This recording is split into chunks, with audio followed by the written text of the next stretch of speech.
It's Pro Savings Days at Lowe's. Get up to 35% off select major appliances and save an additional $1,000 when you buy 4 select LG major appliances. Plus, get a free DeWalt 20-volt max 5 amp-hour battery when you buy a select DeWalt 20-volt max tool. Get the job done for less at Lowe's. We help. You save. Valid through 9/26. Selection varies by location. While supplies last. See associate or Lowe's.com for more details and qualifying items.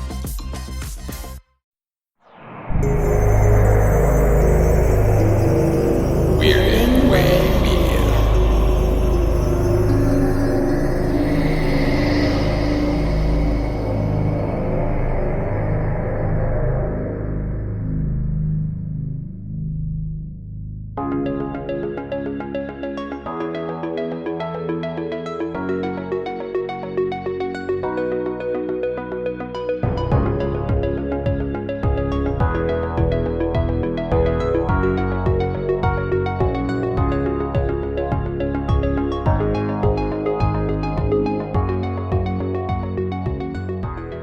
Hello everyone and welcome to Film Foundations, the collaborative show between Weirding Way Media and someone's favorite productions. I am your co-host, Chris Dashew, all the way from Weirding Way Media and the Culture Cast. And I'm your other co-host, Ryan Verrill from the Disconnected and Someone's Favorite Productions. On this show, we ask and answer 4 questions about a given topic that is either surrounding actors, directors, franchises, or microgenres. In this case today, if you clicked on this episode, then you know it is a director. However, you may not know the gentleman that we are joined by this evening on this episode. He is a friend of mine that I've known for a very long time, but we haven't talked in a whole longer time than that, essentially because of the pandemic and, you doing the movie thing. But on this episode, we are joined by my good friend, the Canadian filmmaker extraordinaire, Mr. Matt Campagna. Hi! Thanks so much for having me, guys. Thank you for joining us. Yeah, it has been quite some time since you and I talked, and we were joking about it before we turned the recorder on. It's been so long since we talked, we didn't do video back in the day. Yeah, it was strictly podcast audio the whole time. Yeah, so your voice is like any one of my friends' voices, so familiar, but to see your face while you're talking, this apparently is novel now. I know, it really is, and so it's kind of a weird line of demarcation because I think it was beginning of 2021 when we started doing video stuff, but Ryan's been doing video the whole time because Ryan he's YouTube. He is the YouTube, as they would say. Before we get into Robert Rodriguez, which is the director we're talking about on this episode, and we ask you why, Matt, tell our audience a little bit about yourself and the things that you get up to on a daily basis. Sure. Well, I basically make films by myself sometimes. And occasionally my partner, Melissa, who is working her way up the stairs right now, works on those films with me as well. And I love making films with tight little teams. I can write, I can direct, I can run the camera, I can edit, and I like to do the sales as well. So it's a weird combination of right brain, left brain, and now I also do the film financing as well. So sort of soup to nuts, I make movies. And it kind of makes sense when you think about Robert Rodriguez being a favorite of mine because he's very much a do every job himself kind of guy. One of my favorite books, I put it in one of my movies illegally. There's a guy reading it in the post-apocalypse. So Robert Rodriguez survives, and his knowledge makes it into the end of time. Thank goodness. So you feel as one might say, you feel a little bit of a personal connection to our subject of this episode, is what you're saying. Oh yeah, Rebel Without a Crew is my Bible. That's him being able to do what he did is the only reason I was able to make a $10,000 Western and sell it in a $250,000 bidding war. He is foundational to my career. And I basically just tried to follow in his footsteps as best I could. So since we've opened the box, let's tear the fucker right open. Matt, tell us a little bit more about why we are going to be embarking down the road of Spy Kid's own Robert Rodriguez. I mean, look, he's made 5 Spy Kids movies. I mean, it's crazy. It's insanity. Well, the man has an oeuvre, to say the least. Chapters and certainly quadrants to the work he does. And I feel like he's made some 4-quadrant movies, but a lot of them are going after a specific audience. And I feel like watching a filmmaker like him grow into the basically media tycoon he's become has been a fascinating trajectory because, he went from one-man band to a tour to really diversifying to becoming a broadcaster to running essentially an entire empire. And to me, that's a hell of a trajectory. That's like Lucas levels of trajectory. And, the guy's a young man compared to George Lucas. Well, and I think also to your point, similarly to someone that we talked about on a previous episode of this show, Kevin Smith. I mean, Robert Rodriguez is a filmmaker of a certain time, of a certain place. And I'm not saying you can't do that now, but it's becoming different to enter the industry now than, he was having to get into the industry similarly to yourself at a time where there were only still specific inroads. And they, like yourself, Robert Rodriguez, Tarantino, Kevin Smith, making their own roads to travel down as opposed to traveling down other people's roads, which is not easy. Yeah. And, you look at someone like Tarantino, who needs a whole team to make a movie. You look at someone like Kevin Smith, who needs a smaller team. But then you look at Rodriguez, who needs no team at all. And it's a fascinating winnowing down of your crew to the point that if you are not an everyman, if you can't do every job, you can't make that movie. Right. Which is a bit like being a chef. If you look at your entire line of chefs and you can replace any one of them because you can do all their jobs, you understand their jobs. And it also means if someone sucks, you can get rid of them and the ship still, can continue. So there's a kind of autonomy and freedom that comes from being that kind of filmmaker where you could fire the sound guy and run it if you need to. It's a special kind of understanding that not all directors have of the entire production process. And it makes for a super inspiring story. All of this came from literally a $7,000 budget film, and now he is running a media empire. Like that, that doesn't really happen just by snapping your thumb. No. Well, the funny thing about that is that $7,000 is his literal blood. He sold his plasma in order to have the $7,000 to make the film. So his career is literally blood, sweat, and tears in a way that, in Canada, you're not allowed to sell blood. So I had to find other ways. You can only give it away for free. How social is that? Here, take it, please. Who wants some? Please come get it from me. So before we dive into the 4 questions, as we tend to do, Matt, any history on Robert Rodriguez that you think is pertinent to share with the audience before we dive directly into his filmography holistically? The interesting thing about his filmography is his history is so baked into it. You can see when he has no budget because the film is that no budget film. And you can see when he's given a bit more money and trusted. And then you can see when he has kids because he starts to make films that appeal to them. And then he starts to work with his own kids. And so you can really see the history of the man in the work. And I think as we talk about his work, it'll very much come out. So, Ryan, anything you want to add to Robert Rodriguez before we dive directly into the questions? Other than if you've never seen a Robert Rodriguez film, you are sorely missing out. And that's why we are here to sort of inspire that flame in you to go check some of these out because, man, he has a varied filmography that I'm stoked to be able to talk about today. Yeah, I'm more excited to do this episode than I ever would be to do the kind of flip side of the coin, which is the Tarantino episode. Because for Robert Rodriguez, there's a high possibility we don't have the same answers. For Tarantino, there's a high possibility we would all have like 1 or 2 of the same answers. So that's the other thing.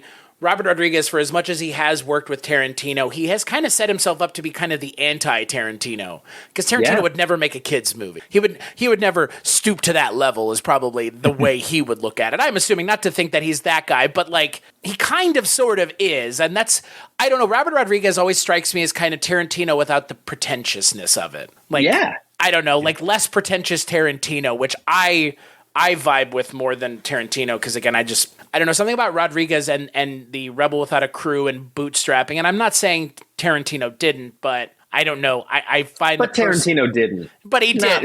Not like Rob. Yeah, not like Rob. Yeah.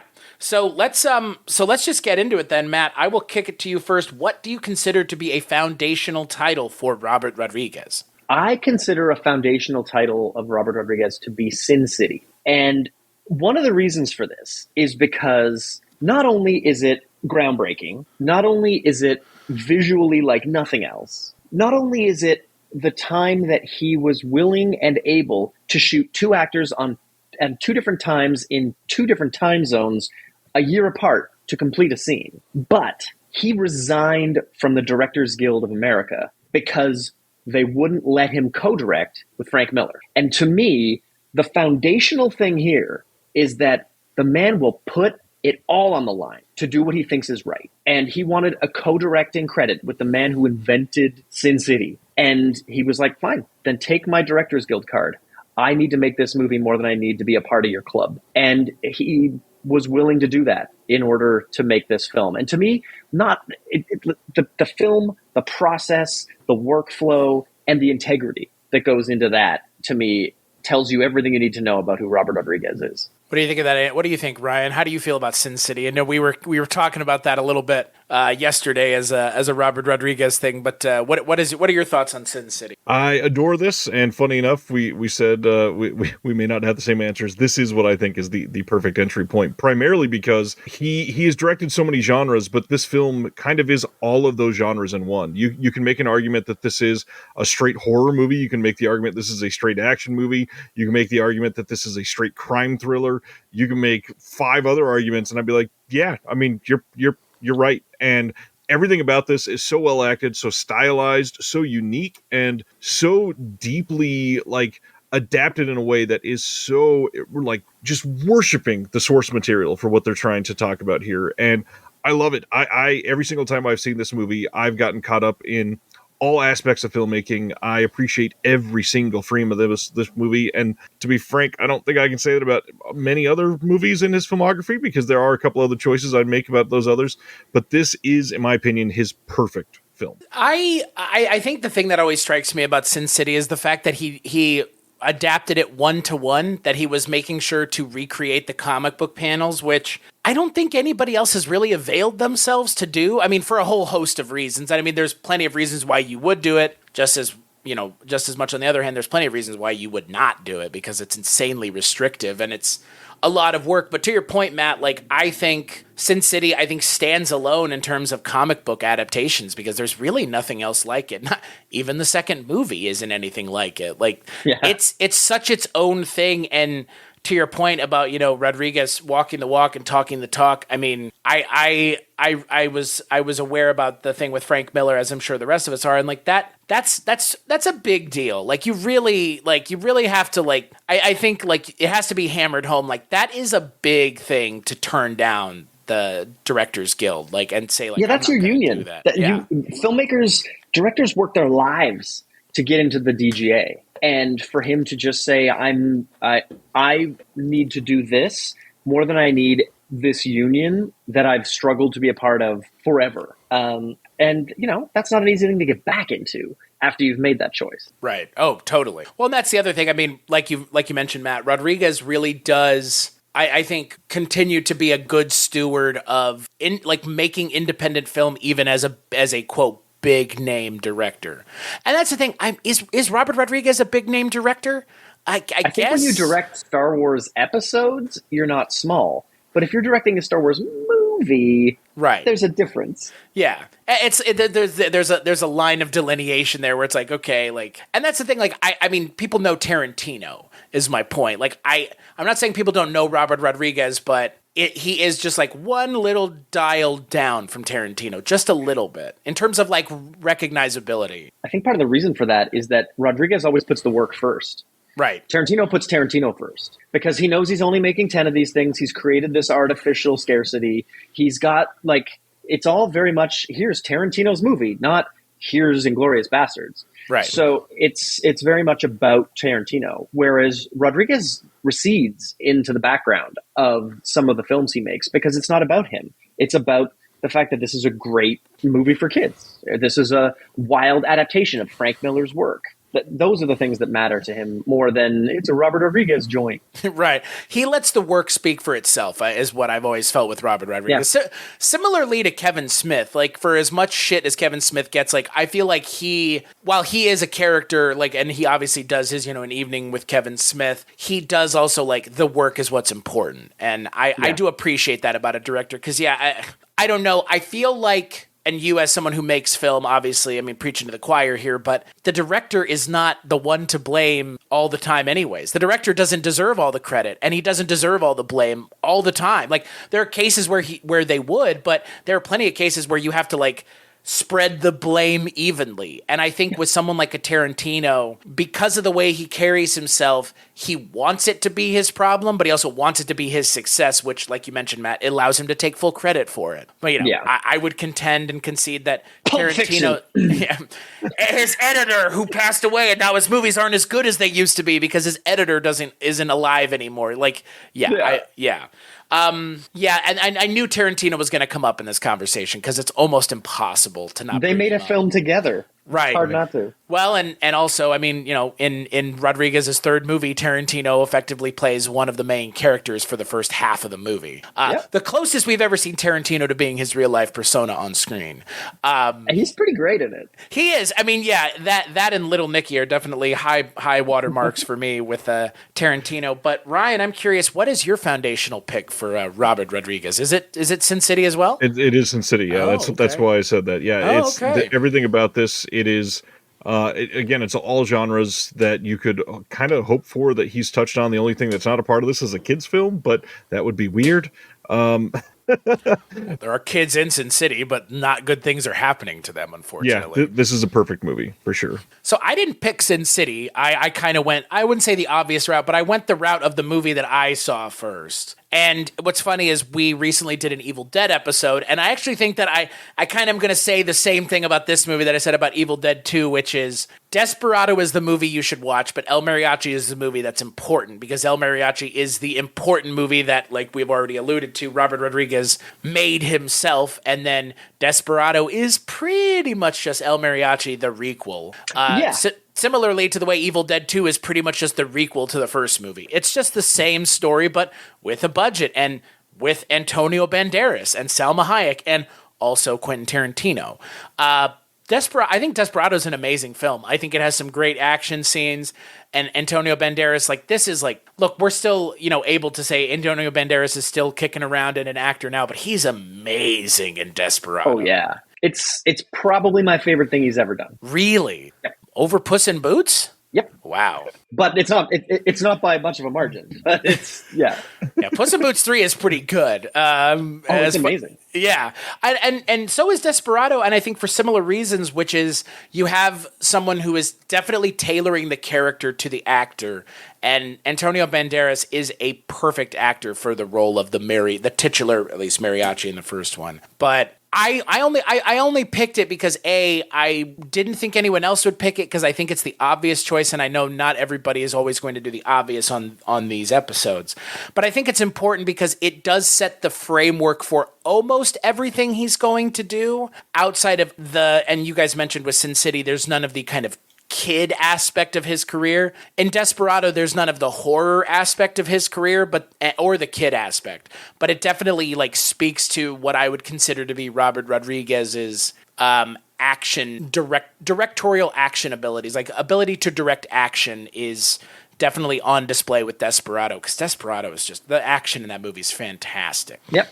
It's beautifully designed. The fact that the man knows how to operate a camera meant he could go in and previs all of that action himself, build it in a way that excited him, so that on the day, it was just executing it. It was just getting the shots he already had in mind. Spielberg likes to let a location speak to him, and then he kind of figures it out on the day. But I love the Napoleonic way of filmmaking, which is careful preparation and rapid execution.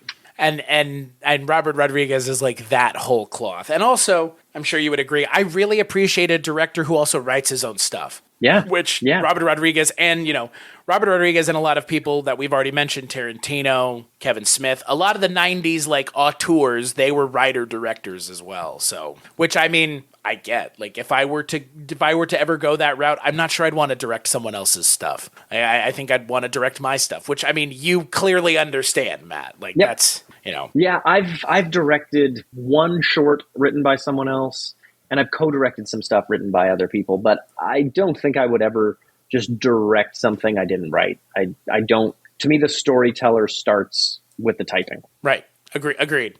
No, I completely agree. And again, that's like I said, we can't give Robert Rodriguez all of the credit because normally you give the writer the credit, but it happens to be the same person. So yeah, you can give him plenty of credit where the credit is needed because I think the credit's also deserved. So yeah, and he wrote the screenplay for Sin City, insofar as being in lockstep with the original author as the storyteller. So I feel like the two of them together were really able to shepherd the movie, to shepherd Sin City into being what it is, with Frank Miller as the one who got to see it from page to stage, as it were. Well, and I think the other thing about Sin City that I think is interesting, and you kind of just alluded to it, Robert Rodriguez never puts himself in front of the material that's someone else's, which is another huge thing, which is why I've always bristled when Tarantino was like, I'm going to direct a Star Trek thing. It's like, don't, please, no, God,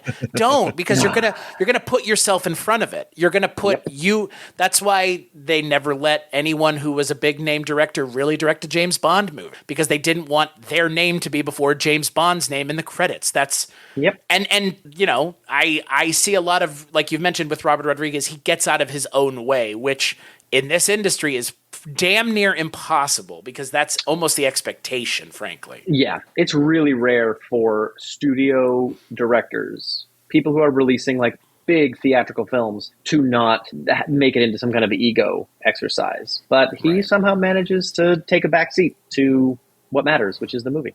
Yeah. So speaking of movies that matter, what would you, as our second question, what would you recommend as a lesser known deep cut film that would not be the best thing for someone to watch as their first Robert Rodriguez, but say they've already seen Sin City? Where would they go from there? This is a twofold answer, because he made the same movie twice, and getting to see how he did it, paying for it with his own blood, and then how he did it when he actually had a budget, I would recommend watch El Mariachi and watch Desperado in that order, so that you can see the way that this man grew from like rocketed from making it for $7,000 to making it for 30 mil, which at the time was, enough money to make a nice little Meg Ryan rom-com. And he made a blistering action film with that money. So that's what I would recommend. El Mariachi, Desperado. What do you think about that pick, Ryan? It's a solid pick. I think obviously for somebody like Robert Rodriguez, this is one that I feel like gets forgotten nowadays with his oeuvre, we'll say. A lot of people joke about the Spy Kids of it all, but there are so many other random titles that you could go through with his filmography. I am, very fond of many of them. I knew this was going to be somebody's pick, so I chose something else. But not only would I say these are important to watch, I would say you kind of have to read Rebel Without a Crew if this interests you. Not only is the stories of the films themselves super important, but hearing from his mouth, like, just go out and make the fucking movie. That's what is important. And again, the 90s are home to so many people that did that. You've got the Robert Rodriguez, the Kevin Smith, but then you have like the random tiny super indie people like Lloyd Kaufman, who literally has the book called Make Your Own Damn Movie. And you've got all of these people that were scrounging to get credit cards that they could max out, or sell their plasma, or get loans from family that they would pay off eventually while making giant hits, which are huge, and they pay their family back and then more. It's crazy to hear what they could get done. And then after all that, to be alive in 2024, when we're all walking around with 4K cameras in our pockets, where you can literally make your own damn movie. And reading that book now is a completely different tone from just seeing what El Mariachi could have been. in the 90s, because now you have no excuse. You have every capability to go and make your own damn. Yes, back then he had to shoot the thing and then record the audio afterwards because his camera was too loud. Like, the number of things he had to do to make El Mariachi happen is mind-boggling. And now there's no barrier to entry. You just shoot with this. Yeah. Easy. Well, and that's the funny thing. I mean, you kind of mentioned it, Ryan. Like, when we think about, filmmaking now, like, it has been democratized so heavily by the usage of cell phones that there is no excuse. I mean, just go do the fucking thing. That's what I say all the time. Just do the fucking thing. We're doing the fucking thing right now. And if you can't bring yourself to even do the initial thing, there's no way you're going to be able to get any further into it. But now, making the movie is the easy part. Yeah, right. You got to get it out there. You got to promote it. I just did a Atlantic to Pacific tour of a movie because that's how you got to reach an audience. You go into the audience's homes, basically, into their theaters from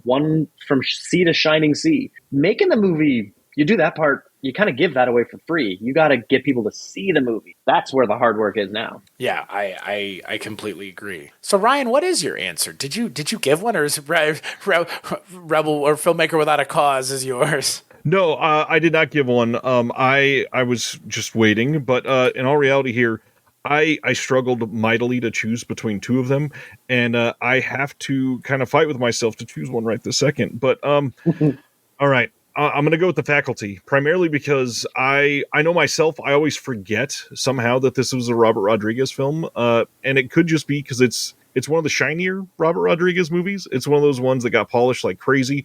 The cast is still amazing. The story is super fun.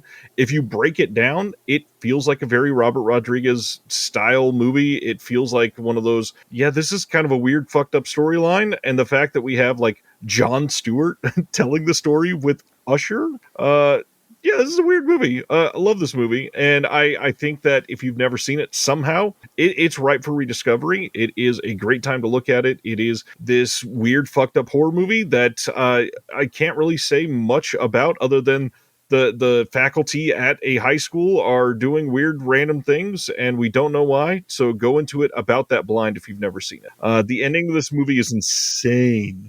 Yeah, that's a fantastic choice. And it's a script by Kevin Williamson, too. It's one of the few things that he did not write, but he has, and that's, what's funny is that the real big missed opportunity is Robert Rodriguez and Kevin Williamson never working together again. Because for me, The Faculty is similar to a lot of like the Wes Craven stuff from the 90s. And obviously the script is there, but Robert Rodriguez's sensibilities work within that world too. And it's kind of a shame that he never worked with Kevin Williamson again. Because, I mean, there's a universe where maybe it'll happen, but I think at this point we're more or less locked in with what we've got. Robert Rodriguez could have picked up and made a Scream movie after Wes Craven was done. Like, and it would have made perfect sense because, again, I agree with you, Ryan. The Faculty is a good pick. And I think when we were talking earlier this week, I was like, The Faculty. And you're like, oh, right, that is his movie. Like, just as recently as this week. The neat thing about The Faculty is that he did that right after being the second unit director on Mimic for Guillermo del Toro, which is a great opportunity to learn about visual effects because he at that point had, blown some stuff up and there was some keying involved, but most of the effects look so great in Desperado because they're usually real. The neat thing about Faculty is how much visual effect he leans into, and he's going to do that for the rest of his career in really interesting ways. And it was under the tutelage of, working with Guillermo del Toro on Mimic, which is one of the first ever CGI creatures in film. It's a really cool slice of film history and an important moment for Robert Rodriguez. Well, and that's the late 90s, early 2000s of it all, right? Like everybody's kind of in bed with each other, working with each other. I wouldn't be surprised if Joss Whedon popped his head into the room at one point. Because, I mean, again, like that, Joss Whedon was doing rewrites on stuff then and working with people, and so was Abrams for that matter. Like, it's... Yeah, that kind of weird time and place where all these directors who are big deals now, and were technically big deals then too, but like they were making their bones, as it were. I'm curious if my answer is going to elicit a reaction from either one of y'all. So my answer is a movie that I think is often maligned, and I think fairly maligned, because I'm not sure it's necessarily a, quote, amazing film, unquote. But I saw it in theaters with my grandfather, and it made a very big impression on me. And the thing is, this was the first Robert Rodriguez movie I ever saw. So I saw Once Upon a Time in Mexico in the theaters. And it is a movie that works in spite of itself. Like, it has problems upon problems upon problems. The fact that it's barely an Antonio Banderas movie and it's more a Johnny Depp movie could be seen as a problem. It doesn't bother me, but 2003 Johnny Depp is a lot different than the Johnny Depp we're talking about in 2024. Yes. I mean, he's wild in Once Upon a Time in Mexico. I think it might be my favorite Johnny Depp performance because it's incredible. Yeah, he's really good. And then like where the story takes him and his character, I think is kind of fun and kind of perverse. And I think Robert Rodriguez and Tarantino, I know Tarantino helped inspire a lot of the tone of this movie. And I actually think that for someone who's not a fan of Tarantino myself, I actually appreciate kind of what Rodriguez cops from him in this movie, because it really kind of leans into the weirdness of it all. Like, if this is Desperado 2 or El Mariachi 3, as it were, it is the weirdest of the three. Desperado is a shockingly straightforward movie. So is El Mariachi. Mm-hmm. This movie is insane. From Mickey Rourke showing up to, I mean, again, Johnny Depp having, horrible things done to him, even though he's a terrible character, to him saying, I'm going to skull fuck you, to Cheech Marin at one point. It's, again, I'm not saying it's a great movie, but it's an interesting movie, which I think for me is, in some respects, more important than it being, quote, a good movie, unquote. And it's important in Rodriguez's oeuvre because it's his first digitally shot film. Right. Very few movies were shot on an HD camera at the time. And his was one of the very first that wasn't like George Lucas basically having it custom made for him. It was Rodriguez deciding, okay, I shoot movies. Let's try this on digital. And yeah, man, friggin' works. Yeah. It's life now. Yeah, boy, isn't it? I mean, this was, that was still the time where David Fincher couldn't get nominated for an Oscar because he filmed Zodiac on a red camera, How dare they not use film? What the fuck, guys? I guess is the sentiment surrounding Once Upon a Time in Mexico is that it's like kind of a mess of a movie, though, right? Like that, my perception of it is fair. Like it is I think everybody would agree it is kind of a mess of a movie. I mean, because there's such a clear relationship between El Mariachi and Desperado, it's sort of the ugly stepchild in the trilogy, because it does kind of zig where the other ones very predictably zag. But I enjoyed the hell out of that movie. I haven't seen it in too long. I wanna revisit it now that you've made it your pick, Chris. It's a good one. It has like a lot of the players. It fucking has Willem Dafoe in it, for fuck's sake. Like it has a ton of people in it. I don't know. It's a fun movie, and like I said, it also has a fairly positive memory for me attached to it, which may be informing my decision. But I've gone to bat for this movie plenty of times. So what about you, Ryan? Are you a fan of Once Upon a Time in Mexico? I must be honest. I've not seen Once Upon a Time in Mexico. And I'm happy to admit that. You got a treat coming your way. Lucky you, really. The bigger thing, as a fan of physical media, Arrow Video, which is a pretty huge name in the physical media world, have been teasing for years that they are supposedly working on this trilogy to come out as a box set. And I cannot wait to get my hands on that. And what's funny is, with how far in advance we're recording these, by now it could already literally be out, because the rumor is that it is finally coming in like the next couple months that they're announcing. Cool. So nice. Hopefully by this fall in 2024, we are holding this thing in our hands, because the way that they treat these, I could see this being just immaculate box set. And it deserves it. I mean, it really does. Like it's the, like you mentioned, Matt, like it is the third in the trilogy. And I have heard that sentiment of like, it is definitely not the one I would start with. And for many people, it probably isn't even a movie they might watch if they like the first two, because the big complaint in the movie, even for me, is why is this a Desperado movie at all? He's in it, but not in it enough. I mean, it really is. It's Johnny Depp's movie. Like it's a Johnny Depp performance for the ages because it's one of his best performances. But I really wish this was not a Desperado movie. It should have just been its own thing, and I think it would have been as successful, if not maybe more successful, because then people aren't comparing it to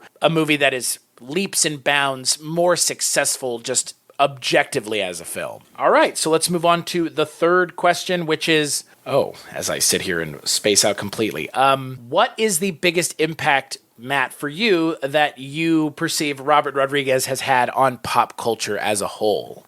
I think his biggest impact is that he has shown generations of filmmakers that they can just go do it. His films are great and weird and, uneven. He makes films of so many different types and in varied styles. But the one through line that they all have is you could just make this. Believe it or not, you can make this. Whether it's Alita and you're like, this is bonkers and huge and you need James Cameron to produce it because it's so big. Or it's Dusk Till Dawn and it's just a movie that suddenly becomes another movie. He kind of just shows us that we can do it.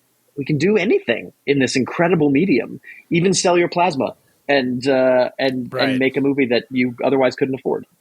His biggest impact to me is that you can do that. You can go from being a maker of film to adapting to digital to using that to make movies like Sin City in a way a movie had never been made before. His ability to adapt and make it work is a thing that I don't think any other director in the mainstream has the same claim to fame as he does. For me, it always feels like he's interested in engaging in a direct dialogue with his audience. And he's not wanting to talk down to the audience in doing that. And so many directors, like, I always kind of feel like they're maybe, even if it's not intentional, just like ever so slightly talking down to you as an audience.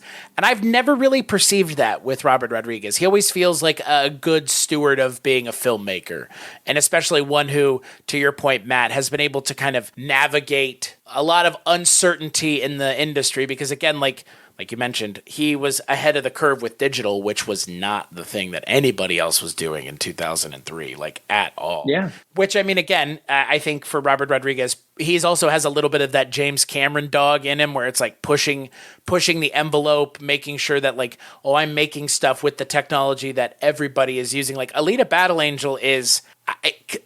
It kind of came out at the wrong time. If it had come out like 2 or 3 years earlier, I think it would have been a bigger deal at the height of the CGI of it all. But I mean, for what it is, it's an impressive movie. Technically impressive. Oh my God. Hugely impressive. But again, you wouldn't expect that's coming from the guy who directed El Mariachi.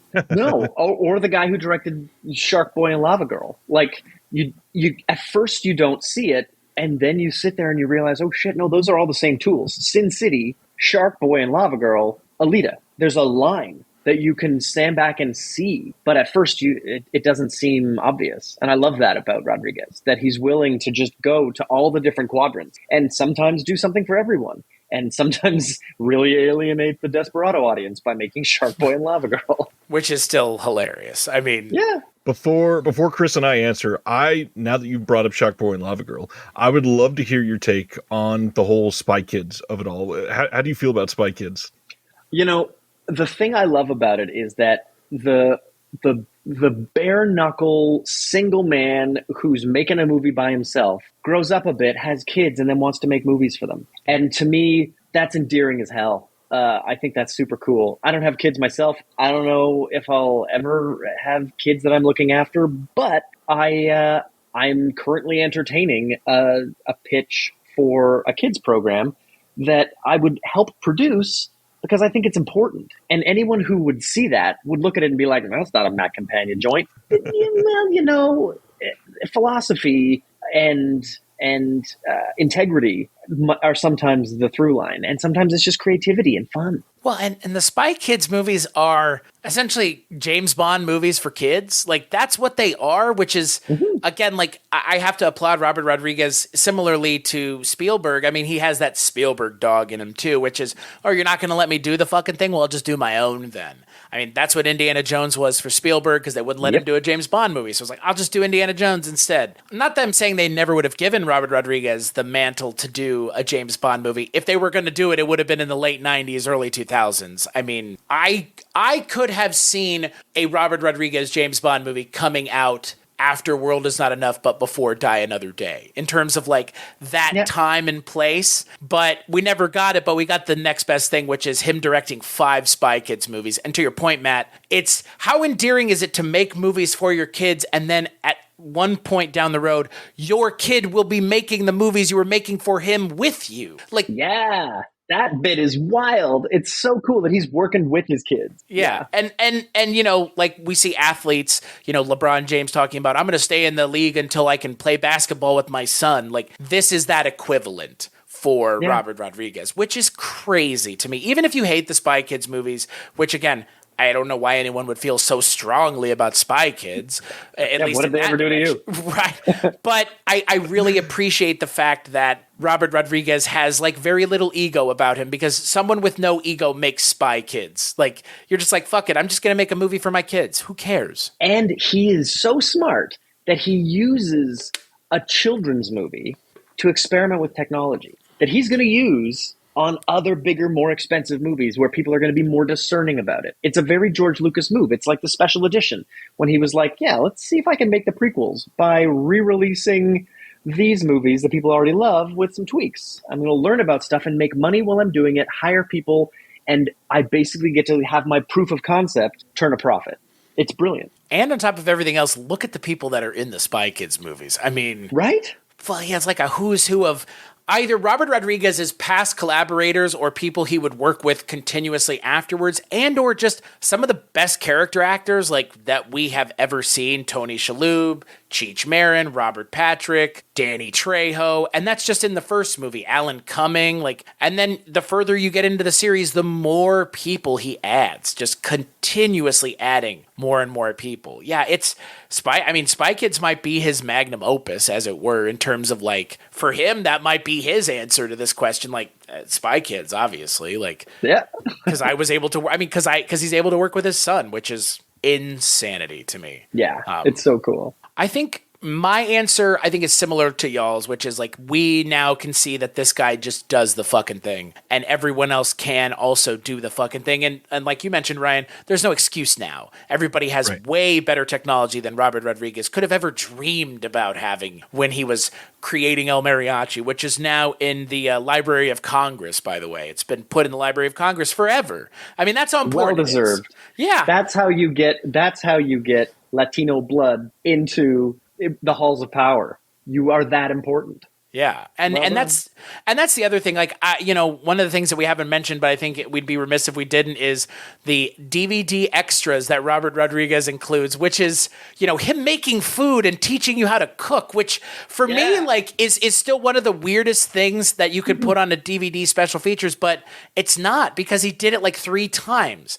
And he's so endearing in those, I forget what they're called, but they have a specific name that he calls them in his special features. But I don't know, anyone else and I might have been like, you're kind of, okay. But Robert Rodriguez is just so damn charming. You're like, okay, sure. I'll sit and watch. Now I know how to make tortillas. Yeah, or breakfast tacos. Or I want to say on the Once Upon a Time in Mexico DVD, I only know because I ended up having my mom and I make the recipe, was for Cochinita Pibil, which is the pork cooked in the banana leaves that Johnny Depp kills the chef over, which I still order to this day anytime I see it on a menu at a restaurant. I'll take that then. I'm not going to go kill the chef if it's good, but yeah, to your point, like, that is impact, 100%. Like, I think of Johnny Depp walking up, eating the food off the table, and then walking back and shooting the guy in the kitchen. I'm like, that's that. Like, yeah, I order that because I see it because of fucking Once Upon a Time in Mexico, which is crazy. But I would have to agree with y'all. I think Robert Rodriguez's ultimate impact is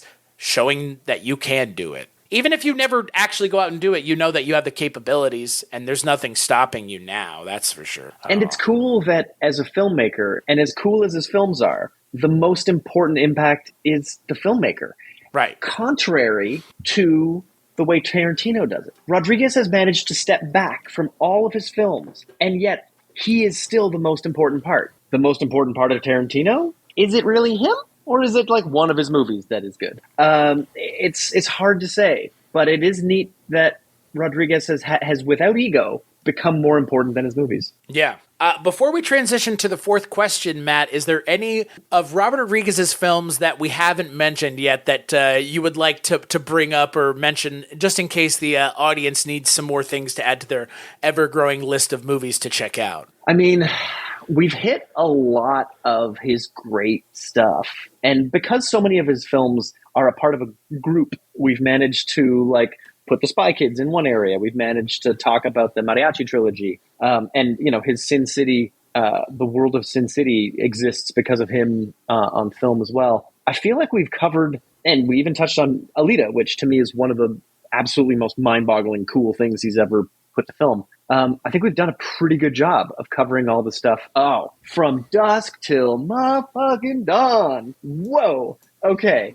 So From Dusk Till Dawn is definitely an element that I think is huge in the growth of Rodriguez, not just as a filmmaker, but as a member of the film community. Because everybody who's in From Dusk Till Dawn and the way that film sort of grows and changes, that movie, I think, is something that if you haven't seen and don't know much about, dive in knowing nothing about it, because it will be such a ride all the way down to the last frame of the movie. It's such a ride. I kind of wish I had answered From Dusk Till Dawn, but I couldn't bring myself to do it because I do understand that tonal whiplash for some people might be a bit much. But I love it. It doesn't bother me at all. It's so great. With the people in my Discord, we do a monthly watch along, and we had about 6 months ago, everybody voted for From Dusk Till Dawn, and about half in the group had never seen it. I was like, first off, how? And then second off, let's go. And so we're in here, and the moment happens where it is a different movie, and everybody's like, what is, they didn't even know that it was coming, and it was one of the most fun experiences. Yes, that's great. So I just realized before we continue, Ryan did not answer the third question. We kind of danced around it. So Ryan, what is your answer for the third question? I kind of figured somebody else was going to bring up the whole Rebel Without a Crew thing as the answer for this one. So I wanted to lay that one to rest and bring up something kind of cool. I know that we've been shitting on Tarantino a little bit in this episode, which I'm all for. Nothing wrong with that. But one thing, we also have not mentioned Planet Terror even once. And I got to say, the whole Grindhouse event, it's not even a film, it's an event, is a big deal. It was a big deal for a whole hell of a lot of people. The fact that we have films being made from fake trailers, multiple films being made. Thanksgiving just came out last year. Right. Yeah. And now there's a sequel coming. We're getting sequels to films inspired by fake trailers. That's amazing. And we managed to get Machete. There are so many great impacts. And a sequel to that one too. Shit. Which, to be fair though, Machete is technically from Spy Kids. Right. True. That is the character. That's the crazy thing. You mentioned the Spy Kids of it all. Machete is probably the best through line here because Machete was technically in Spy Kids, and then he gets his own movies. He's also kind of the reincarnation of Knife Guy from Desperado. So it's pretty much. The Danny Trejo lineage, thanks to Rodriguez, is huge. Yeah, and it's Danny Trejo. What's not to love? Yeah. I remember when Grindhouse came out, though. Were any of you able to see it in its full presentation in the theaters, with twice? Oh, you saw all the way through twice? The whole way, yeah. I didn't see it when it came out. I saw it a year ago, literally, in a theater here. They played the entire thing. Oh, nice. I loved it. Very cool. Yeah, I remember getting to see it in theaters and I remember they also was the whole controversy of whether or not they would show the movies as a whole or if they were going to split them up because people couldn't imagine sitting in a movie theater for 3 hours. Fucking weird that was a thing people cared about in 2007. Yeah. Now every Marvel movie's 2 hours and 45 minutes and nobody says a fucking word. And these Dune movies last forever and they're a snore and yet we're fine with it. Oh, thank you, Matt. You said they're a snore. Yeah, I love the books. Denis Villeneuve does not understand the book. See? Throw your shame at him now. I've been the one saying it this whole time. Let him take your comments. Turds on the internet. God, talk about an opinion. Speaking of the Tarantino of it all, having contrarian opinions about film has never been harder in this day and age because people will jump on you at a moment's notice and tell you how you're wrong. It's also never been more fun. True. Because people will come at you. No matter what you say, there's somebody's going to disagree. Yeah, and boy, most of the time, those people that are disagreeing don't have a well thought out argument as to why it's not the case. So, yeah. Maybe don't come at, you know what they say about your arms being too short to slap fight with God. Just, stay out of it. I will say, though, to your point about Grindhouse, Ryan, like, what a weird thing to have happened. And now it's a thing that just exists in the world forever. Well, and one of the things that I guess I should have mentioned a moment ago, too, is not only was it cool that it was an event, but it's really cool that it brought to a fairly mainstream audience, primarily because of the Tarantino aspect, I guess. But these two fairly big directors, we brought a love for drive-in cinema. We brought a love for classic grindhouse theater. We brought, primarily in Rodriguez's film, a movie that feels like it's cut from the cloth of John Carpenter and Lucio Fulci, like mixed together in a weird blender. And the movies, they both have different ups and downs, obviously. They're not perfect films, but they're fun as shit to watch as a double feature, and they're very different, and that really harkens back to 1973 in Arkansas at a drive-in. And when you're thinking like that, and you make this entire experience for the cinema-going consumer at that time, I feel like we need stuff like that right now. People are talking about the cinema dying. Imagine if every 3 months we had two directors making a Grindhouse-esque experience. People are like, the whole Barbenheimer thing worked because it was organic, obviously.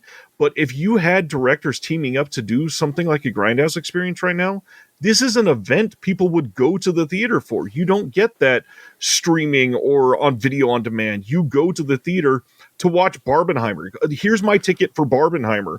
That would have been a huge fucking deal. And I can't imagine why we're not marketing that right now when we have literal theaters like begging for people to come back. Yeah, and I do feel like in hindsight, those two movies existing and celebrating the sort of analog vibe happened during the death rattle of film. Like, and in such different ways. Rodriguez shot that digitally and then added all of the like pop and melt on top of it.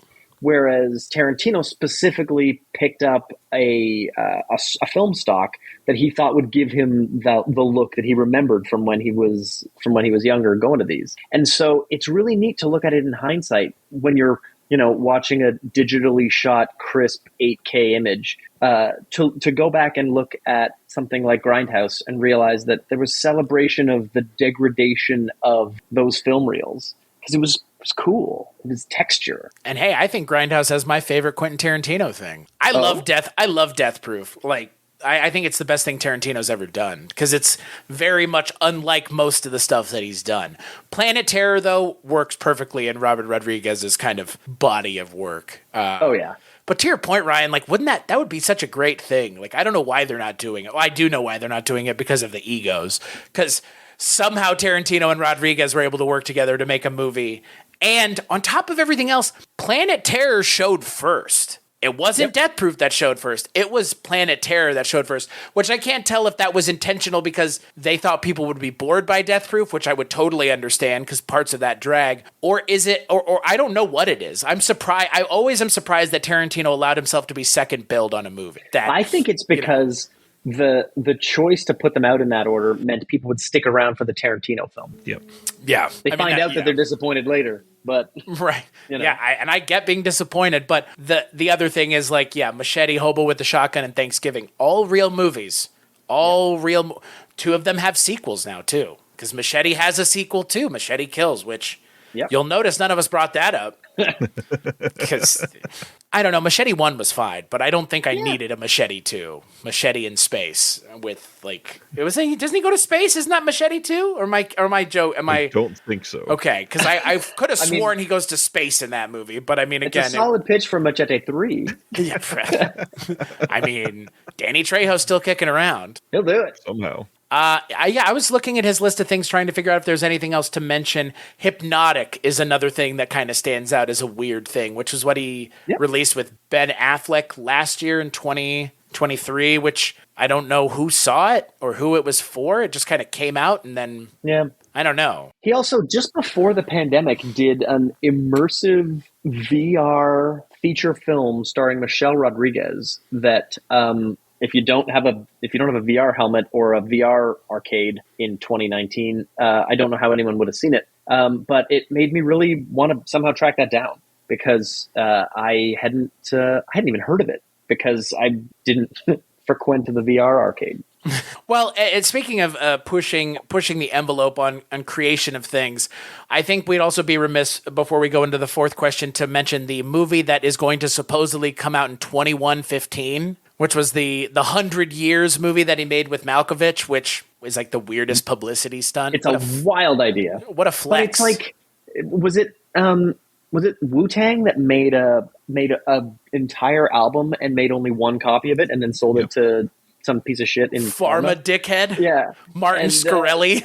Yeah. So I feel like there's always a market for weirdness. Prince has has albums and albums and albums locked away that were specifically designed to be released slowly so his children have money forever. Well, I mean, speaking of Kevin Smith again, Kevin Smith has a movie that we're still not convinced is real with Kilroy was here, that NFT movie that you can't find anywhere that people supposedly have seen that have said it's fine, but can't find it. So what's the point in even mentioning it? We're in a weird time for film distribution, that's for sure. Yeah. You mean you're not distributing at Highball movies 100 years from now? You can watch it 100 years from now. With the post-production process of some of my films, it feels like it, because some of the films that I shot at the beginning of the pandemic were all like one person at a time on green screen, very Sin City. And years of stitching those movies together and painting in beautiful backgrounds and building, a post-apocalyptic wasteland that you just can't find out in the real world. So the pandemic really got me some pretty cool tools. And clearly patterning it off of what Robert Rodriguez was doing, which is, 100%. Yeah. So speaking of that, going into the fourth question, what is a cinematic bridge to Robert Rodriguez? So if someone is a fan of something else, they might be a fan of Robert Rodriguez. What is that other thing? Or whom is that other thing even? I would say Star Wars, The Mandalorian, Chapter 14, The Return of Boba Fett. That episode is my favorite episode of The Mandalorian, bar none. And being handed the keys to the coolest bounty hunter ever, it was the perfect way to bring him back. And Rodriguez was the director of that episode. And nobody's ever kicked more ass than Boba Fett putting that armor on again for the first time in 30 years for us, and watching him destroy a legion of stormtroopers. Very accessible for lovers of Star Wars, and it gives you an idea of how raw and powerful action is when it's in the hands of Rodriguez. There's so much happening there that's from Desperado, that's from Dusk Till Dawn. You get the reason why everyone was afraid of Boba Fett, because it's not like you ever saw it in the Star Wars films. But Rodriguez was up for the challenge to show why this guy is the most legendary badass in the galaxy and why Han Solo was afraid of him. And, the fact that they turned his show into something so philosophical is not for everybody. But that one episode of The Mandalorian, it's perfect. I stopped watching The Mandalorian before that. I watched that episode apparently. You got to get to 14. If you watch nothing else, watch Chapter 14. It's the 6th episode, I think, of season 2. Huh. Yeah, I always forget that he directed episodes of that show, but I mean, I'm glad that he's been brought into the Disney fold, even if it is just, minorly. Yeah, and I mean, he did the entire first season of the Book of Boba Fett, and it's one of my wife's favorite Star Wars shows because it's so thoughtful, which is absolutely not what anyone expected from a Boba Fett show. It's about indigeneity and identity, which is something you're going to get from a Latino filmmaker that you might not get from George Lucas, that you might not get from J.J. Abrams. When you throw the whitest guys in the room into a Boba Fett story, it's probably not going to explore the depths of ostracized identity politics. But it's really fascinating what happens in the Book of Boba Fett. Not for everybody, but I enjoyed it. It's a Western. Yeah, you're the only person I know who said it was positive. Everybody else I know is like, Boba Fett was boring and I didn't like it. Well, I think I can kind of get it now that you're explaining it the way you're explaining. I'm like, okay, now I know why the people who didn't like it. Like, I mean, to be fair, Rodriguez set it up with the most ass-kicking, ball-busting, ridiculous action sequence in Chapter 14, and then went ahead and made a philosophy show. So, it's hard to make a Star Trek episode after watching a Star Wars movie. It's not going to get the same audience.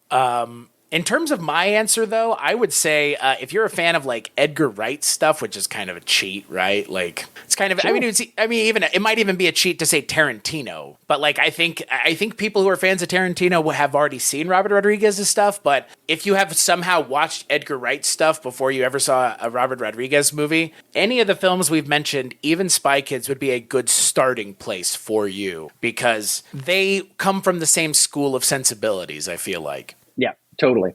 Good call. What about you, Ryan? I went down a similar path. Another one that you casually mentioned earlier in the episode, very similarly. I can't really separate in my mind the style differences between Rodriguez and Sam Raimi. I really love the filmography of Sam Raimi, and I feel like he's hit so many different genres. He's the type that he could announce a kid's movie tomorrow that's got weird action horror parts of it, and I'd be like, yeah, that makes perfect sense. That's Sam Raimi. And when you look at some of the Spider-Man stuff, it's borderline type of Spy Kids-y type of, just random entry into his filmography. And he started with a low-budget thing, taking loans from people. He started small town. He started just getting friends together, and he's kind of kept a lot of his same sensibilities throughout his career, just like Rodriguez. So, I think if you're a diehard fan of Sam Raimi stuff, you'll probably like Robert Rodriguez. Is it weird that Robert Rodriguez hasn't worked in the MCU yet? Or is he's worked on Star Wars, so that's why he hasn't done MCU stuff? You can't cross those lines? I don't know. I think you can. It's just a matter of time. I mean, the number of actors who have gone from one to the other, it's really just a matter of time, I think. I hope so. I would love to see what a Star Wars film with Robert Rodriguez's sensibilities looked like. Look, we've had this conversation plenty of other places, you and I specifically, Matt. And I think, since the kind of dust has settled from Star Wars, I think it has more or less been kind of confirmed that the best Star Wars stories that are being told have nothing to do with the Skywalkers at all. Even if it's just like a passing notion and a mention of them is all it is needed. But I would love to see Robert Rodriguez just do a bounty hunter movie, because who better, right? Like, who better to do that kind of film than Robert Rodriguez? Yeah, I feel like the character of Cad Bane would be so well explored by Rodriguez. Someone who's just a straight up Western villain. That would be fun. Yeah, and a Star Wars movie that is planet bound the entire film and they never leave. Like you said, a Western effectively, or a horror movie or something. Because that's the other thing that Star Wars, similar to the MCU, is kind of stagnated on, which is we're not going to do genre films in our space genre. And it's like, why? You can't do a Western in space. You can't do a horror movie in the MCU. Like, fuck, that's the only way these things are going to continue forward. It's not making them the way you were making them before, because people are kind of bored with that, so you got to do a little bit more. Funny enough, when Sam Raimi directed, I almost called it an episode, an issue basically of the MCU. The Multiverse of Madness was really cool. The first time there'd been like some signature, terrifying, weird shit in what is already like a phantasmagorical comic book. I feel like Sam Raimi understood the assignment with that particular film, and it does Scarlet Witch a bit dirty, but I think it works. I think that movie really works. A lot. Deservedly so. You got to make a villain that's interesting, and it's nice when you got one that's already had some movies and a TV show.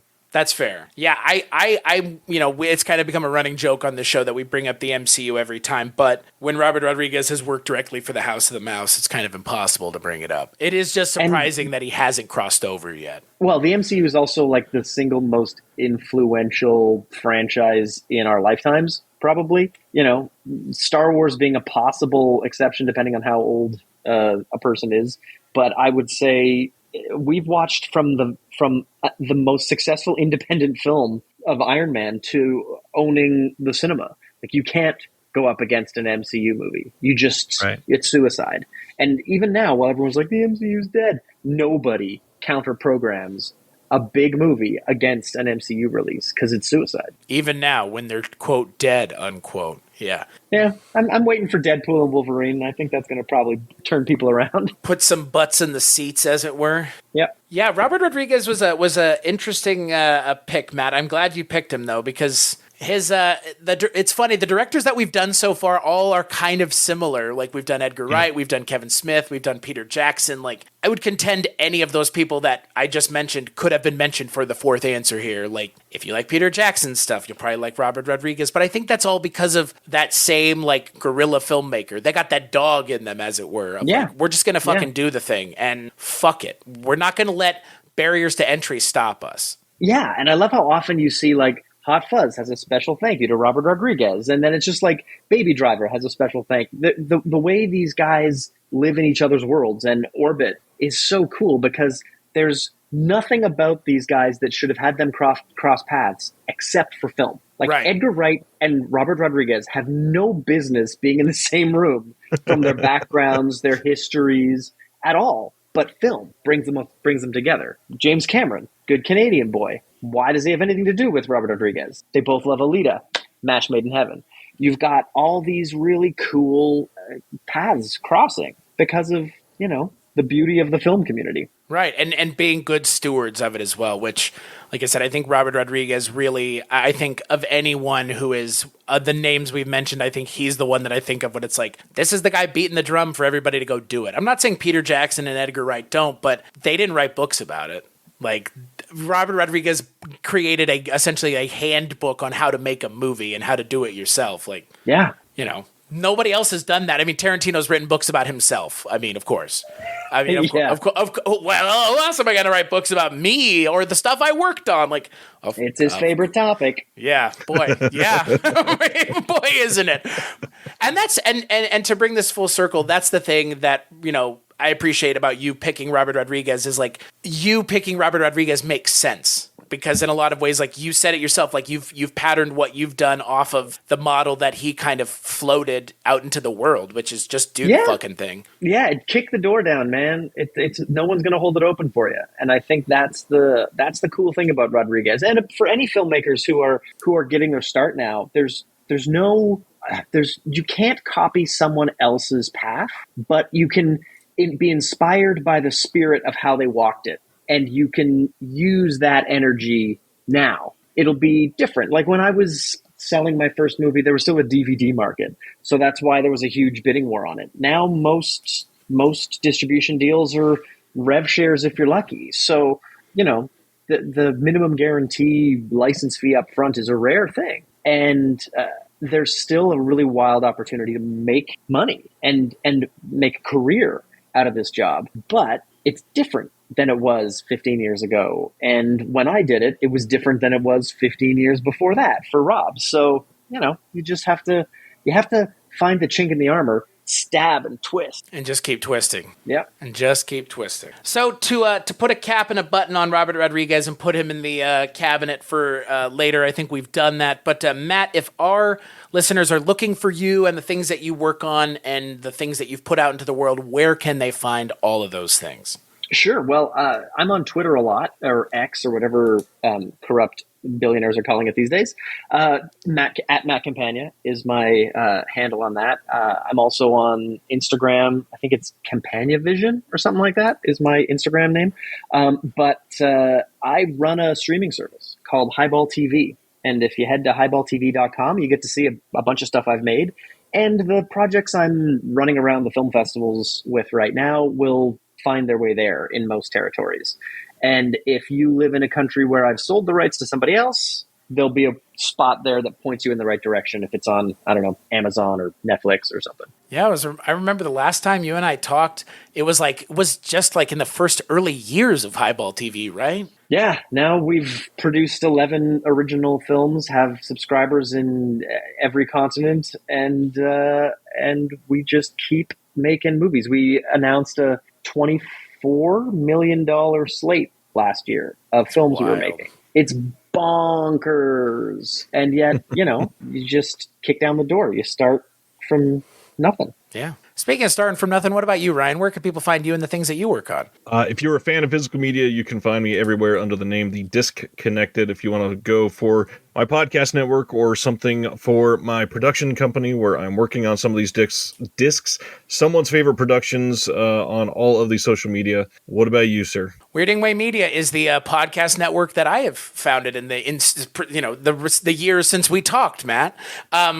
So similarly to yourself, that's where you can find all the things that I work on, including this show and so many other great shows. But there's one thing you can't find there, Rankin' on Bond, which we do on Patreon once a month. And that's on my Patreon at patreon.com/culturecast or on Mike White's Patreon, which is patreon.com/projectionbooth. Mike and I and our friend Richard Haddam sit and talk about James Bond once a month. So if that's a thing that you're into and you want to hear that, you know where to go. As for this show, like, rate, and review wherever you get it, more than likely iTunes. And Matt, thank you so much for joining us. I mean, it's literally been years. So yeah, hopefully it's not years again is my point. Yes. Oh my God. But, now I have a lot of movies to talk about because I have a library of them that I've made. So, right. we'll talk. And as always, we hope that this episode and every episode of our show helps you continue down a road of interesting film choices and pushing the boundaries of film that you have interest in.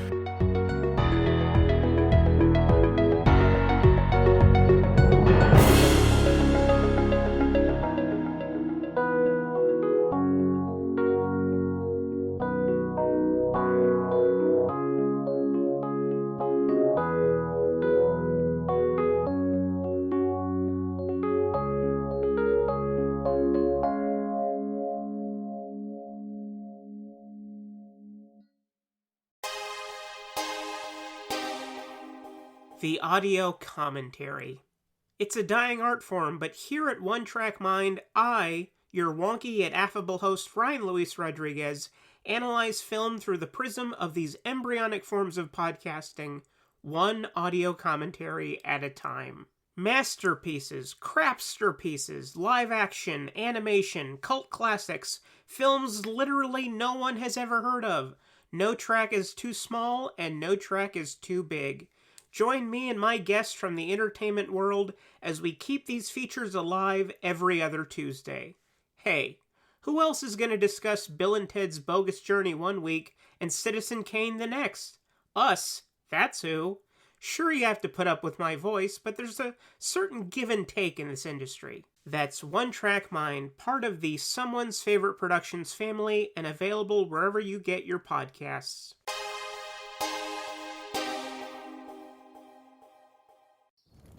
Have you ever wanted to dive deeper into the horror movies you love? Beyond the Blood is a horror podcast for fans who want more than just surface-level screams.